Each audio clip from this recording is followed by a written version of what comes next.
के आने से क्या असर पड़ेगा और ये एशिया में काफ़ी इम्पैक्ट डालेगा। Russia, China, India, Pakistan, America, Iran, इन सब के इंटरेस्ट इससे जुड़े हुए हैं। तो इसको समझने के लिए तालिबान और अफगानिस्तान इंडिया रिलेशन टोटल इसको अच्छे से समझने के लिए हम 100 साल पीछे चलते हैं। आज से 100 साल पीछे चलते हैं। देखिए 1999 में अंग्रेजों ने अफगानिस्तान को आज़ाद कर दिया। उस समय भारत और अफगानिस्तान की सीमा लगती थी क्योंकि पाकिस्तान अलग नहीं हुआ था। डूरन रेखा से अफगानिस्तान को अलग कर दिया गया। अंग्रेजों को अफगानिस्तान से कुछ खास मिल नहीं रहा था क्योंकि यहाँ पहाड़ और रेगिस्तान थे यहाँ पर। तो 1919 में जैसे ही अफगानिस्तान आज़ाद हुआ, अफगानिस्तान में राजशाही आ गई और वहाँ पे शाह वंश का राजशाही चलने लगी। शाह वंश के अंतिम राजा जो हुए वो मोहम्मद जहीर शाह हो गए। जहीर शाह 1973 में बीमारी का इलाज करने के लिए अफगानिस्तान से इटली गए। जैसे ये इटली गए तो इन्हीं का सेनापति दाऊद खान ने इनका तख्ता पलट कर दिया और खुद को क्या घोषित कर दिया कि यहाँ का प्रधानमंत्री। और इसने कहा कि यहाँ संविधान लागू होगा। तो लोगों को लगा कि नहीं भैया चलो राजा से तो अच्छा संविधान लागू होगा। लेकिन इसने जब 1977 में अपना संविधान लागू किया तो इसने सिंगल पार्टी की स्थापना कर दिया। खुद को कहा कि भैया हम ही प्रधानमंत्री रहेंगे। जहीर खान ने, क्योंकि उस समय ये तो सेनापति था, कहा कि हम ही विदेश मंत्री, प्रधानमंत्री, रक्षा मंत्री, गृह मंत्री, राष्ट्रपति, काउंसिल जनरल सब चीज अपने घोषित कर दिया। तो जनता इसके शासन से ऊब गई, जिस वजह से जनता ने विरोध कर दिया। इस विरोध को कहते हैं शोर रिवॉल्यूशन। एग्जाम में क्वेश्चन कई बार पूछता है शोर रिवॉल्यूशन का संबंध किससे है? अफगानिस्तान से। जैसे पूछता है चुड़ैलों का धावा फ्रांस से, वास्तिल दुर्ग का पतन फ्रांस से, टेनिट कोट फ्रांस से, बोस्टन चाय पार्टी अमेरिका से। उस टाइप का कभी कभी ये छोटे एग्जाम में ये पूछ देता है। तो 1978 में शोर रिवॉल्यूशन हुआ। वहां के लोगों ने विद्रोह कर दिया कि भैया ये गलत है। और इस विद्रोह का नायक जो था वो नूर मोहम्मद तारिकी था। और इस विद्रोह में नूर मोहम्मद तारिकी को सफलता मिल गई। उसने दाऊद खान को रिप्लेस कर दिया और यहाँ का प्रेसिडेंट बन गया नूर मोहम्मद तारिकी। नूर मोहम्मद तारिकी को फुल सपोर्ट था रूस का। और अफगानिस्तान में रूस यानी उस समय यूएसएसआर था, जिस वजह से नूर मोहम्मद तारिकी पर यूएसएसआर का प्रभाव पड़ा। यूएसएसआर यानी वो उस समय कम्युनिस्ट देश था। कम्युनिस्ट किसी धर्म को नहीं मानते हैं, जिस वजह से इसका प्रभाव अफगानिस्तान में भी देखने लगा। नूर मोहम्मद तारिकी यूएसएसआर के प्रभाव में आकर अफगानिस्तान का मॉडर्नाइजेशन करने लगे। वहाँ school, college, university, technical school, hospital वगैरह को खोलने लगे। और इन्होंने क्या किया, मॉडर्नाइजेशन के ही दौर में महिलाओं की शिक्षा पर ज्यादा ध्यान दिया। मॉडर्नाइजेशन के साथ साथ उन्होंने कहा कि बुर्का पहनना कंपलसरी ना होके वो नॉर्मली रहे, जो लड़कियां जैसा ड्रेस पहनना चाहें वो पहन सकती है। अब वहां पर ज्यादातर जनसंख्या मुसलमान थी, जिस वजह से इसका विरोध होने लगा। इसी बीच में इन्होंने क्या किया, सोशलिस्ट रिफॉर्म को लाते हुए, समाज की भलाई को ध्यान में रखते हुए उन्होंने कहा कि जिसके पास ज्यादा जमीन है उससे कुछ जमीन लेकर गरीबों को या जिनके पास जमीन नहीं है उन्हें दान दे दिया जाए। ऐसे ही जैसे विनोबा भावे ने भूदान आंदोलन में किया था। इसका अफगानिस्तान के मुसलमानों ने विरोध किया, क्योंकि अफगानिस्तान में यह मान्यता है कि ऊपर वाला ही है जो जिसको अमीर बनाता है या गरीब बनाता है। यानी मुकेश अंबानी को ऊपर वाले ने अमीर बनाया है और पाकिस्तानियों को भिखारी बना दिया है। ये ऊपर वाले की ही मेहरबानी है। तो इसका विरोध अफगानिस्तान में बहुत भयानक हुआ। अब अमेरिका चाहता था, अमेरिका और रूस में उस समय कोल्ड वार चलता था, दोनों एक दूसरे की वर्चस्व को खत्म करना चाहते थे। तो अमेरिका ने क्या किया, अफगानिस्तान को डिस्टेबलाइज करने के लिए यहाँ के मुसलमानों को कहा कि देखो तुम्हारा मजहब खतरे में है, तुम अपने मजहब के लिए लड़ो। मजहब के लिए लड़ने के लिए इसने मुजाहिदीन तैयार किया। मुजाहिदीन उसे कहते हैं जो मजहब के लिए लड़ाई करता है। तो अमेरिका ने, सोचिए, अमेरिका ने अफगानिस्तान में मुसलमानों को मुजाहिदीन बनने के लिए मजबूर किया और पैसा दिया रूस से लड़ने के लिए। इसी बीच अमेरिका ने क्या किया, नूर मोहम्मद तारिकी के जो विदेश मंत्री थे हफीजुद्दीन अमीन, उसको सीआईए के एजेंट भेज के अपने में मिला लिया। अब सोचिए, किसी देश का विदेश मंत्री दूसरे देश के इशारे पर काम कर रहा है तो क्या होगा। नूर मोहम्मद तारिकी के विदेश मंत्री हफीजुद्दीन को अमेरिका ने सख्त आदेश दिया कि अफगानिस्तान में जितना भी इस्लाम विरोधी चीजें हैं मॉडर्नाइजेशन को बहुत तेज करो। तो इसने मॉडर्नाइजेशन को बहुत तेज कर दिया, जिस वजह से अफगानिस्तान में ये मुजाहिदीन भड़कने लगे और ये कहने लगे कि हमारा मजहब खतरे में। और इसमें नूर मोहम्मद तारिकी और रूस एक और रह गए और ये भड़काने में आगे बढ़ गया। इनको हथियार और पैसा अमेरिका प्रोवाइड कराने लगा। सोचिए, ये अमेरिका ही है जो ग्लोबलाइजेशन लेवल पे आतंकवाद को लेके चला गया। अब यहाँ अफगानिस्तान है, इसको पैसा देंगे कैसे, तो इसमें मिल गया पाकिस्तान। ये साले सब भिखारी तो शुरू के हैं सब। अफगानिस्तान में यहाँ से पैसा जाने लगा।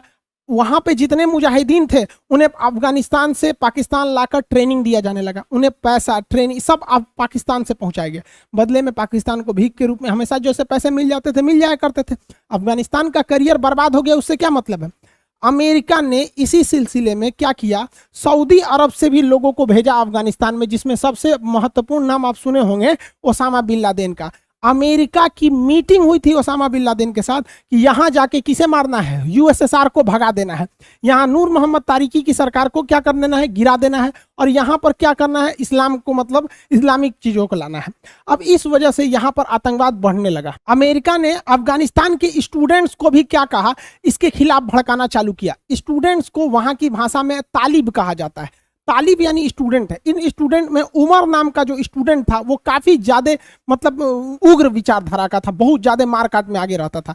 अब ओसामा बिन लादेन का अमेरिका से दुश्मनी कैसा हो गया ये अलग टॉपिक है, लेकिन हुआ क्या था कि जब सद्दाम हुसैन और कुवैत के बीच में युद्ध चल रहा था तो अमेरिका जो है सद्दाम हुसैन पर हमला करने के लिए सऊदी अरब की जमीन से उड़ान भरता था। तो ओसामा बिन लादेन ने कहा कि सऊदी अरब, मक्का मदीना ये पवित्र भूमि है, तुम यहाँ पे क्या कर रहे हो। तो अमेरिका के दबाव में आके सऊदी अरब ने ओसामा बिन लादेन को भगा दिया, जिस वजह से ओसामा बिन लादेन खुद अमेरिका के 9/11 हमला कर दिया 26 यहाँ पर, और उसके बाद अमेरिका को समझ में आ गया। मेन टॉपिक पर हम लोग आते हैं। देखिए ओसामा बिन ये अमेरिका और रूस उस समय एक दूसरे को देखना नहीं चाहते थे, वर्चस्व की लड़ाई, और दोनों ने किस तरह से कांड किया ध्यान से समझिए।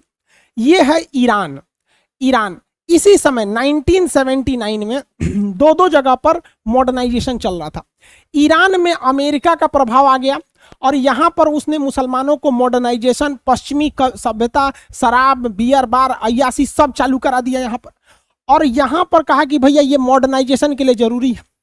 तो इसको काउंटर करने के लिए इधर से रसिया जो है ये अफगानिस्तान में घुस गया नूर मोहम्मद तारिकी के थ्रू कि तुम यहां मॉडर्नाइजेशन करो।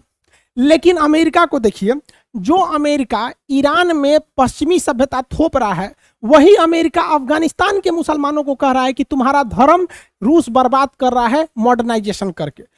अब सेम काम रूस कह रहा है ईरान के लोगों से कि तुम्हारा मजहब खतरे में पड़ रहा है। तो ईरान में भी रिवोल्यूशन हो गया और अफगानिस्तान में भी हो गया सेम 1979 में। ईरान के लोग कहें अमेरिका भागो, हमारा कल्चर ठीक है, और यहां पर जो थे अफगानिस्तान में वहां पर उन लोगों ने भगा दिया। अमेरिका ईरान में जब लात खाया तो ईरान वाले को कहने लगा कि आतंकवादी है, लेकिन यही अमेरिका यहां पर अपना पैसा भेजता था। और रूस जो अफगानिस्तान में लात खाया तो वो अफगानिस्तान में लोगों को आतंकवादी कहने लगा। मतलब अपने फायदा के लिए पूरी दुनिया में आतंक मचा दो।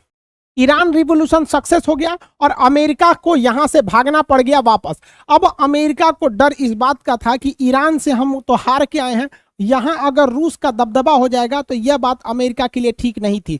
इसलिए अमेरिका चाहता था कि अफगानिस्तान में भी विद्रोह हो जाए। अब रूस हर हाल में इस विद्रोह को दबाना चाहता था। इसलिए नूर मोहम्मद तारिकी जो थे, ये नूर मोहम्मद तारिकी ये जब यहाँ रूस गए स्थिति को समझने के लिए, तो रूस ने इन्हें समझाया कि देखो ये मुसलमान जो है वो भड़क चुके हैं, तो मुसलमानों को शांत रखना अभी फिलहाल जरूरी है, इसलिए तुम मॉडर्नाइजेशन को धीमा रखो। तो ये मॉडर्नाइजेशन को तो धीमा रखते, और इन्होंने कहा कि देखिए हाफिजुद्दीन अमीन हमारा बात नहीं सुनता है, खुद है मेरा विदेश मंत्री है। तो रूस ने उनसे कहा कि इसको हटाओ पद से, ये अमेरिका का एजेंट है। लेकिन ये बात जब नूर मोहम्मद तारिकी जब लौट रहे थे अफगानिस्तान, तो उससे पहले ही अमेरिकी की खुफिया एजेंसी इसको हाफिजुद्दीन अमीन को बता दिया कि ऐसा ऐसा कांड होने वाला है, तुम्हें हटाया जाएगा। जैसे इनका फ्लाइट लैंड किया, ये घर गए, उनको विथ फैमिली मार दिया, और वहां पर शासन किसका हो गया, हाफिजुद्दीन अमीन का। अब यहां पर एक तरह से देखिए तो ईरान, तो अमेरिका भले ईरान से चला गया, लेकिन अमेरिका का ही एजेंट अफगानिस्तान में बैठकर शासन करने लगा। तो ये अमेरिका के लिए तो अच्छा था, लेकिन रूस के लिए ये सही नहीं था, क्योंकि रूस की सीमा उस समय यहां तक लगती थी, अफगानिस्तान तक लगती थी, क्योंकि रूस उस समय यूएसएसआर यानी सोवियत संघ था, जो आज 15 देशों में टूट गया। इसलिए मजबूरी में रूस को हमला करना पड़ा। और 25 दिसंबर 1979 को, यानी इस साल के अंतिम समय में, इसने क्या किया, थल सेना लेकर घुस गया कहां पर, सीधे रूस से, ये पहले ये तो पूरा रूस था, ये पूरा रूस था, यहां से सीधे अफगानिस्तान में घुस गया, और अफगानिस्तान में घुस के हाफिजुद्दीन अमीन की सरकार को उड़ा दिया, इनको मार दिया, और यहां पर एक एक करके सेना आगे बढ़ने लगी। रूस को लगा था कि वो अफगानिस्तान को बड़ा इजीली जीत देगा। ये रूस की सबसे बड़ी गलती साबित हुई, क्योंकि अफगानिस्तान प्लेन मैदान नहीं था, पूरी तरह पहाड़ी एरिया था। यहां पर सेना को इतनी तकलीफ झेलने पड़ी जिसका कोई हद नहीं। अब इतनी ऊंचाई से ये लोग आ रहे हैं, यहाँ पे कहीं पे भी आतंकवादी घुसे रहेंगे, और इन आतंकवादियों को हथियार, पैसा, ये सारी चीजें अमेरिका के थ्रू मिल रही थी, और अमेरिका ये सारी चीज़ों को पाकिस्तान में डंप करता था। वो आतंकवादी मुजाहिदीन पाकिस्तान आते थे और यहाँ से लेके चले जाते थे, और रूस को लगा कि वो इजीली जीत जाएगा, लेकिन वो हुआ नहीं। यहाँ पर ये जितने आतंकवादी जो थे मुजाहिदीन, इन्हें हथियार सारा अमेरिका ने दिया। मतलब ये आतंकवादी अमेरिका के हथियारों से, अमेरिका के पैसे से, अमेरिका की ट्रेनिंग पर है और हम लोग के लिए सरदर्द बन के बैठे हैं। तो रूस को यहाँ दिक्कत होने लगा, रूस की सेना दिन प दिन मराने लगी, क्योंकि ये आतंकवादी जो थे ये यहीं पर पले बढ़े थे, इनको हर एक चीज का आइडिया था रास्ते का, और कहाँ छुपे रहते थे मार देते थे, और इनके पास लेटेस्ट हथियार था। इस वजह से रूस की थल सेना को यहाँ बढ़त नहीं मिल पाई, बड़ी बड़ी वाहनें जंगलों में और पहाड़ों पर नहीं चढ़ पाती हैं सब। तो इस वजह से रूस को लगा कि हम अपना एयरफोर्स उतार देंगे, जो रूस की सबसे बड़ी गलती साबित हुई, क्योंकि पहाड़ों पर एयरफोर्स जल्दी सक्सेस नहीं हो पाती है। और इसको मारने के लिए अमेरिका ने ईगला मिसाइल दे दिया था। अब ये जो स्टिंगर मिसाइल, ईगला रूस का है, स्टिंगर अमेरिका का है। स्टिंगर मिसाइल बड़ा सटीक हमला करता है किसी भी जहाज के ऊपर, बस उसको इंजन की गर्मी को सूंघ के पहुंच जाता है। अब जहाज की इंजन हमेशा गर्म रहता है, यहाँ ससुरा एगो ट्रैक्टर चलता है तो उसका इंजन गर्म हो जाता है, और ये इजीली शूट करके गिरा देता है। तो रूस की जितने भी जहाज थे वो मारे जाने लगे। याद कीजिए कारगिल की लड़ाई में हमारा भी मिराज जहाज गिर गया था, MI-17 को भी मार के गिरा दिया था पाकिस्तानी आतंकवादियों ने। इस वजह से वहां एयरफोर्स उतना तगड़ा नहीं लड़ पाई थी, क्योंकि पहाड़ों पर लड़ना काफी मुश्किल हो जाता है। यही हाल हो गया USSR के साथ, उसके हेलीकॉप्टर सबको ऐसा मार मार गिरा दिया, सो उस पर खेलने लगा से भी कौन चीज है, कैसे उड़ता है, मार मार सब ध्वस्त कर दिया। तो उसकी थल सेना और वायुसेना दोनों बहुत बुरी तरह से मतलब प्रभावित हुई, और अंततः रूस को लग गया कि यहाँ पर रहना ठीक नहीं है, ये मुजाहिदीन के चक्कर में हमारा बहुत लोग मरा रहे हैं। वहां गैरबाचोव का शासन था रूस में, उन्होंने 15 फरवरी 1989 यानी 10 साल तक जो सोवियत युद्ध चला, इसमें 15,000 सोवियत सैनिक के जो सैनिक थे वो मारे गए। मुजाहिदीन इसमें खतरनाक इसलिए लड़ रहे थे, उनके पास कुछ है नहीं खोने के लिए, ना घर है, ना इंडस्ट्रीज है, ना फैक्ट्री है, ना GDP है, ना विदेश नीति है, ना कुछ है, मारो ससुरों का वहां पे। और अमेरिका ने उन्हें गाइडेड मिसाइल दे दिया। सोवियत अफगान वार जो था वो 1979 से 89 तक यानी 10 साल चला। इसमें आर्मी और एयरफोर्स रूस ने उतारा था, जो उसको बहुत बुरा घाटा पड़ गया।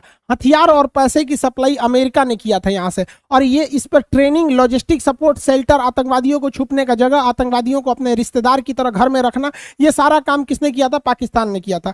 ये रूस उसी तरह ये अफगानिस्तान में हार के गया जिस तरह से अमेरिका वियतनाम में हार के गया था। तो अमेरिका की जिंदगी की सबसे बड़ी हार वियतनाम वार थी, और इस बार भी अफगानिस्तान में भी उसको कुछ खास मिला नहीं, और रूस के लिए ये भी बहुत घातक हो गया। हालांकि अफगानिस्तान को कोई शुरू से नहीं जीत पाया। सिकंदर भी यहाँ 3 साल तक सेना लगा के रखा हुआ था। उसकी माँ ने पूछा था कि तुम जीत क्यों नहीं पाते हो छोटे से देश को? तो सिकंदर, ऐसा कहा जाता है कि अफगानिस्तान की मिट्टी को अपनी माँ के मतलब भेंट में दिया था। तो जैसे अफगानिस्तान की मिट्टी पहुंची सिकंदर के गांव, उसके गांव में झगड़ा होने लगा। तो ऐसा कहा जाता है कि अफगानिस्तान में कभी झगड़े खत्म नहीं होगा, वहाँ खाली मारे काट वाले हैं, क्योंकि उनकी मेंटेलिटी बहुत आगे तक नहीं है। वो गोली चलाओ, उन लोग के लिए GDP वगैरह मायने नहीं रखती है। तो रूस यहाँ से चला गया।